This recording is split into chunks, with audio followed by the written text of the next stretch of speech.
औज़ु बिल्लाहि मिनश्शैतानिर्रजीम बिस्मिल्लाहिर्रहमानिर्रहीम अल्हम्दुलिल्लाहि रब्बिल आलमीन वस्सलातु वस्सलामु अला अशरफिल अंबिया वल मुरसलीन अम्मा बाद फ़क़द क़ाल सल्लल्लाहु अलैहि वसल्लम फ़ी लैलतिल मिराज या रब वमा मीरासुस्सौम क़ाला अस्सौमु यूरिसुल हिक्मा वल हिक्मतु तूरिसुल मारिफ़ा वल मारिफ़तु तूरिसुल यक़ीन।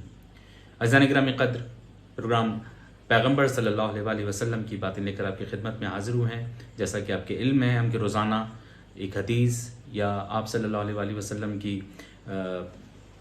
वो गुफ्तगू जो किसी महफ़िल में आपने या किसी वाक़े की सूरत में रूनुमा या आपकी खिदमत में लेकर हाज़िर होते हैं।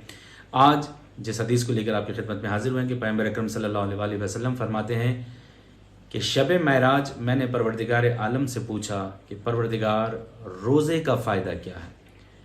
तो परवरदिगार आलम ने जवाब में इरशाद फरमाया कि रोज़े का फ़ायदा हिकमत है और हिकमत का फ़ायदा मारिफत है और मारिफत का फ़ायदा यकीन है। अज़ीज़ान गिरामी क़द्र, अगर इसको देखा जाए तो ये मनाजिल या मराहिल हैं कि हमें सबसे पहले रोज़ा रखने की सबसे बड़ा फ़ायदा है वो ये है कि हमारी हिकमत में इजाफ़ा होता है।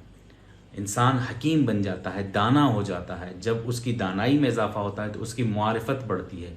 मारिफत यानी खुदा की शनाख्त के ज़राए वो पा लेता है, खुदा को समझने लगता है या खुदा के और ज़्यादा करीब हो जाता है। और जब वो खुदा की मारिफत हासिल कर लेता है तो उसके यकीन में इजाफ़ा हो जाता है। और जब इंसान का यकीन कामिल हो जाए तो उसे दुनिया की मजबूत से मजबूत तरीन ताकत शिकस्त नहीं दे सकती, क्योंकि उसका यकीन सिर्फ़ अल्लाह पर है कि जो मालिक कायनात है।